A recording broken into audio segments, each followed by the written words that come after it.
ओम शांति। 26 फरवरी 2022। बाबा के महावाक्य। मीठे बच्चे, रोज अमृत वेले ज्ञान और योग की वासुधूप जगाओ तो विकारों रूपी भूत भाग जाएंगे। प्रश्न: कौन सी एक भूल अनेक भूतों को अंदर में प्रवेश कर देती है? उत्तर: मैं आत्मा हूँ।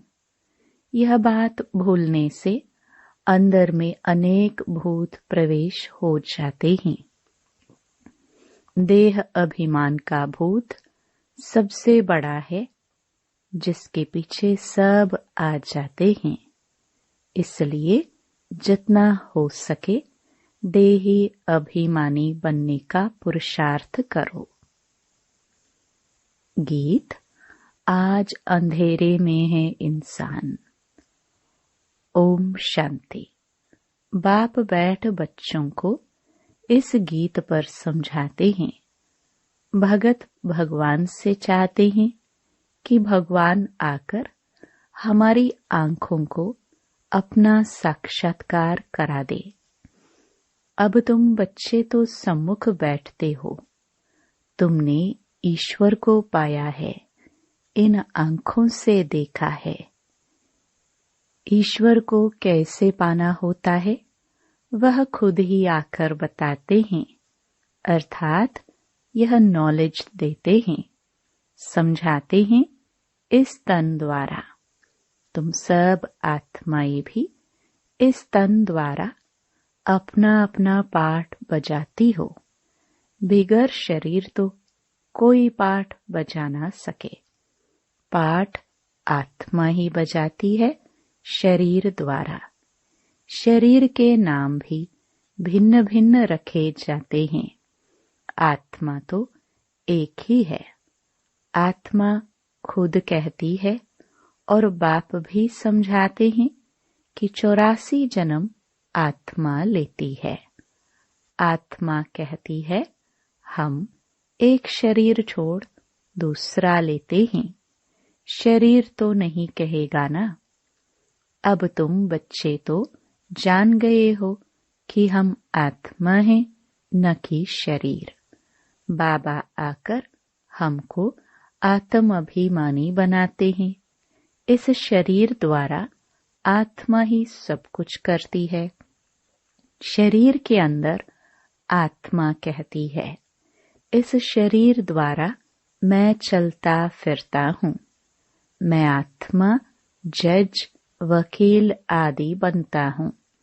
आत्मा कहती है हम इस शरीर द्वारा राजयोग सीखते हैं, फिर जाकर राजा रानी की लिबास पहनेंगे। अब तुमको आत्म अभिमानी बनाया जाता है। देह अभिमान में आना यही पहले नंबर की भूल है, जिससे फिर और भूलें भी होती हैं। इसको देह अभिमान का भूत कहा जाता है। हर एक मनुष्य में 5 भूत तो है जरूर। भूतों को भगाने के लिए ही वासुधूप किया जाता है। इन 5 विकारों रूपी भूतों के लिए वासुधूप है ज्ञान और योग। यह कोई जल्दी नहीं भागते हैं। उन्हों को भट्टी में डाला जाता है, क्योंकि यह 5 विकार बड़े पुराने दुश्मन हैं। बाप कहते हैं बच्चे, तुम्हारे में इन भूतों की प्रवेशता हुए आधा कल्प हुए है, जब से रावण राज्य चला है। बरोबर भारतवासी रावण को दुश्मन समझकर जलाते हैं। एक बार इनका खात्मा हुआ है, तब फिर रस्म चली आती है। इस समय तुमने 5 विकारों पर विजय पाई थी। रावण मुर्दाबाद हो गया था आधा कल्प के लिए। बच्चे कहते फिर बाबा यह कब जिंदाबाद होगा? बच्चे, फिर आधा कल्प के बाद जिंदाबाद होगा, अपना राज्य करेंगे। कहते हैं ना, राम राज्य चाहिए। तो अब कौन सा राज्य है? रावण राज्य है ना। सतयुग में रावण राज्य ही नहीं होगा, वहां होगा राम राज्य। अच्छा, राम राज्य के पहले पहले राजा रानी कौन थे? यह भी कोई जानते नहीं। राम राम कहते हैं तो राम को ऊपर ले गए हैं, कृष्ण को नीचे ले गए हैं। सतयुग का तो जैसे उन्हों को पता ही नहीं है। तुम प्रदर्शनी में भी लिख दो कि हर एक मनुष्य में 5 भूतों की प्रवेशता है। कम से कम 7 रोज भट्ठी में रहे, तब यह भूत सब भागे। उन्हों को ज्ञान और योग का धूप चाहिए। उनके सिवाय कभी मुक्ति, जीवन मुक्ति पा नहीं सकेंगे। इस ज्ञान और योग का इंजेक्शन एक ही सर्जन के पास है। अब यह ज्ञान आत्मा को मिल रहा है। आत्मा समझती है कि बाबा हमको समझा रहे हैं, और कोई भाषा में ऐसे नहीं कहेंगे कि परमपिता परमात्मा हमको पढ़ा रहे हैं। भगवान खुद भी निराकार, तो बच्चे भी निराकार। निराकार इस साकार द्वारा साकारी बच्चों को ज्ञान दे रहे हैं। यह तुम अच्छी तरह जानते हो, परंतु चलते चलते कई बच्चे भूल जाते हैं। भूलने का भी पहला कारण है देह अभिमान का भूत। उसको भगाने का अमृत वेले ही पुरुषार्थ करना है। अमृत वेले बाबा की याद अच्छी रहती है। कहते हैं सिमर सिमर सुख पाओ, अमृत वेले का ही कायदा है। भगत लोग भी अमृत वेले ही सिमरन करते हैं। राम सिमर प्रभात मोरे मन। आत्मा बुद्धि को कहती है कि राम सिमरो। भक्ति मार्ग में तो ऐसे ही टोटके बनाते हैं, वह कोई रियलिटी में नहीं है। समझते नहीं कि काम भी भूत है। तुम लिख सकते हो सब में भूत हैं। पहला नंबर है देह अभिमान, फिर सेकंड नंबर है काम महाशत्रु। आगे स्कूल में भी पढ़ाते थे कि तुम आत्मा हो, यह शरीर 5 तत्वों का बना हुआ है। आत्मा अविनाशी है, शरीर विनाशी है। अब तो यह पढ़ाई आदि कुछ नहीं है। अब तुम बच्चों को पूरा परिचय दिया जाता है। प्रेसिडेंट को जरूर प्रेसिडेंट कहेंगे, प्राइम मिनिस्टर को प्राइम मिनिस्टर। दोनों की एक्ट अपनी अपनी है। वैसे परमपिता परमात्मा और फिर त्रिमूर्ति, उन्हों की भी एक्ट अपनी अपनी है। शिव को कहा ही जाता है पतित पावन। वह ब्रह्मा द्वारा पतितों को पावन बनाते हैं। उनकी यह ड्यूटी है। अब बड़े ते बड़ा तो है शिव। शिव बाबा कब जन्म मरण में नहीं आते हैं।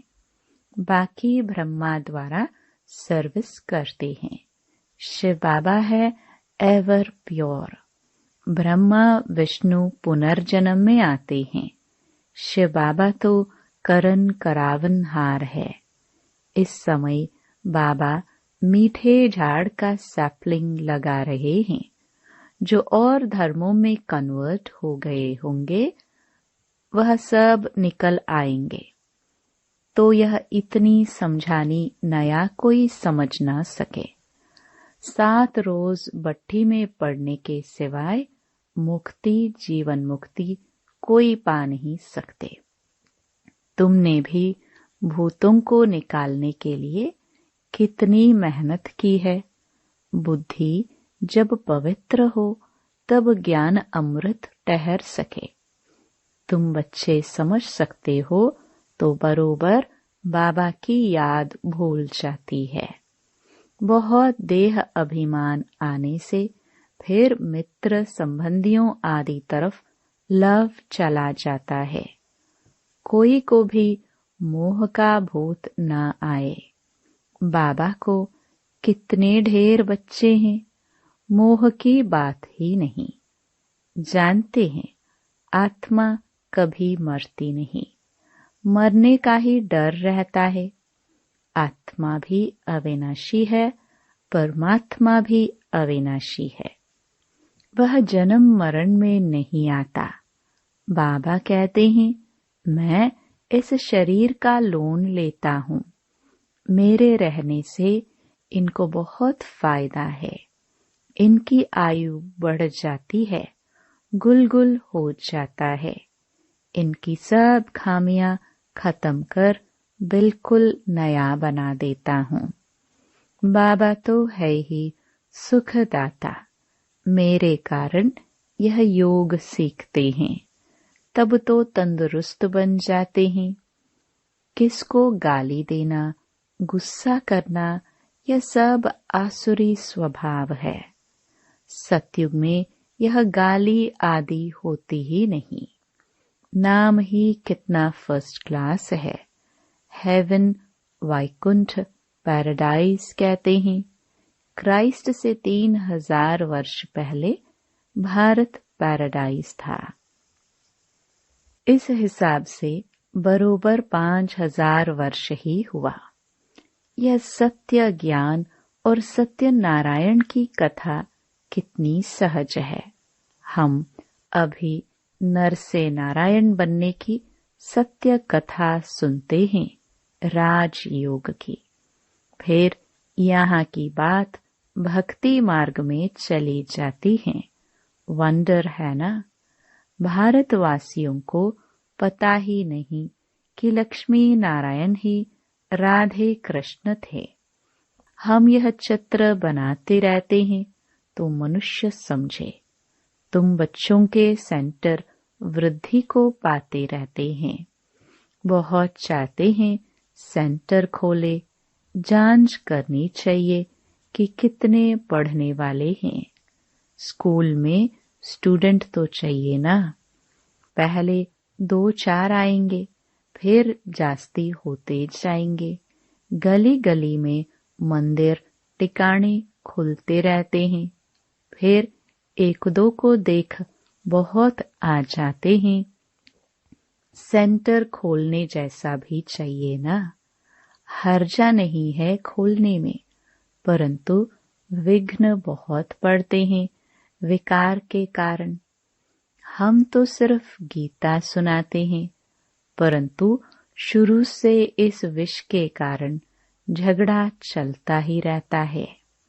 समझते हैं यहाँ जाने से विष का प्याला नहीं मिलेगा। इस पर मीरा का इतिहास भी है। ऐसे तो बहुत कन्याएं और बालक ब्रह्मचारी रहते हैं, उनको तो कोई कुछ नहीं कहता। यह तो कल्प पहले भी गाली का ही थी। यह तो होना ही है। कोई तो पवित्रता की प्रतिज्ञा करते हैं, फिर हार भी खा लेते हैं। कल्प कल्प की लॉटरी है। इसमें जांच की जाती है कि कहाँ तक वर्षा लेते हैं, फिर कल्प कल्प लेते रहेंगे। कहाँ काम न मिलने कारण फिर क्रोध में आकर हंगामा करते हैं। तकलीफ बहुत देते हैं, मारते भी है। फिर जब समझ जाते हैं तो माफी भी लेते हैं।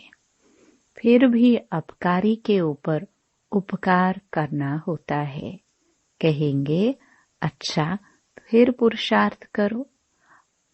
अपकारी पर उपकार कर उठाना बेहतर है।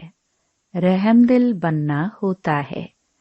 पहले पहले मेहनत है आत्म अभिमानी बनने की। देह अभिमानी होने से बाप को भूल जाते हैं, फिर भूले होती रहेंगी। हर एक के चलन से पता पड़ जाता है। मुख से हमेशा रतन निकलने चाहिए, पत्थर नहीं। आगे पत्थर निकलते थे, अब रतन निकलने चाहिए। तुम्हारा नाम ही है रूप बसंत। बाबा भी रूप बसंत है, ज्ञान का सागर है और उनका रूप भी ज्योतिर्लिंगम दिखाया है, परंतु है स्टार। पूजा के लिए बड़ा रूप रख दिया है। अच्छा, मीठे मीठे सिखिल दे बच्चों प्रति माता पिता बाप दादा का याद प्यार और गुड मॉर्निंग। रूहानी बाप की रूहानी बच्चों को नमस्ते। धारणा के लिए मुख्य सार। पहला, पहले पहले आत्म अभिमानी बनने की मेहनत करनी है। देह अभिमान में कभी नहीं आना है। रहमदिल बन अपकारी पर भी उपकार करना है। दूसरा, भूतों को भगाने के लिए अमृत वेले विशेष याद में रहने का पुरुषार्थ करना है। मीठे झाड़ का सैपलिंग लगाने में बाबा का मददगार बनना है। वरदान, बेहद की वैराग्य वृत्ति द्वारा मेरेपन के रॉयल रूप को समाप्त करने वाले न्यारे प्यारे भव। समय की समीपता प्रमाण वर्तमान समय के वायुमंडल में बेहद का वैराग्य प्रत्यक्ष रूप में होना आवश्यक है। यथार्थ वैराग्य वृत्ति का अर्थ है सर्व के संबंध संपर्क में जितना न्यारा उतना प्यारा। जो न्यारा प्यारा है वह निमित्त और निर्माण है, उसमें मेरेपन का भान आ नहीं सकता। वर्तमान समय मेरापन रॉयल रूप से बढ़ गया है। कहेंगे ये मेरा ही काम है, मेरा ही स्थान है, मुझे यह सब साधन भाग्य अनुसार मिले हैं, तो अब ऐसे रॉयल रूप के मेरेपन को समाप्त करो। स्लोगन, पर चिंतन के प्रभाव से मुक्त होना है तो शुभ चिंतन करो और शुभ चिंतक बनो। मातेश्वरी जी के अनमोल महावाक्य। हम ब्राह्मण कुल का छोटा सा संसार। गीत, मेरा छोटा सा देखो ये संसार है।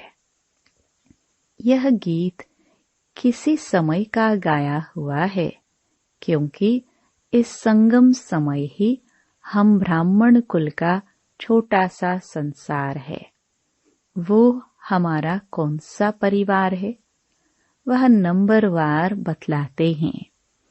हम परमपिता परमात्मा शिव के पोत्रे हैं। ब्रह्मा सरस्वती की मुख संतान हैं और विष्णु शंकर हमारे ताया जी है और हम आपस में सभी भाई बहन ठहरे। यह है अपना छोटा सा संसार। इनके आगे और संबंध रचा ही नहीं है। इस समय का इतना ही संबंध कहेंगे। देखो हमारा संबंध कितनी बड़ी अथॉरिटी से है। हमारा ग्रैंड पापा है शिव, उनका नाम कितना भारी है। वो सारी मनुष्य सृष्टि का बीज रूप है।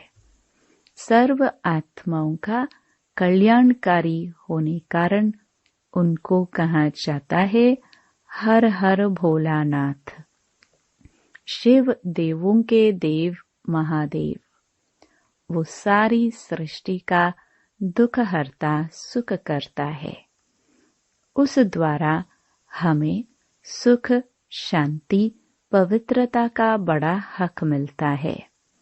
शांति में फिर कोई कर्म बंधन का हिसाब किताब नहीं रहता, परंतु यह दोनों वस्तु पवित्रता के आधार पर रखते हैं। जब तक पिता की परवरिश का पूर्ण वर्षा ले, पिता से सर्टिफिकेट न मिले, तब तक वो वर्षा मिल नहीं सकता। देखो ब्रह्मा के ऊपर कितना बड़ा काम है। मलेच्छ 5 विकारों में मैली अपवित्र आत्माओं को गुलगुल बनाते हैं। जिस अलौकिक कार्य का उजरा फिर सतयुग का पहला नंबर श्री कृष्ण पद मिलता है। अब देखो उस पिता के साथ तुम्हारा कितना संबंध है, तो कितना बेफिक्र और खुश होना चाहिए। अब हर एक अपने दिल से पूछे, हम उनके पूर्ण रीति हो चुके हैं? अच्छा, Om Shanti. To watch Peace of Mind channel videos on YouTube, subscribe us on youtube.com/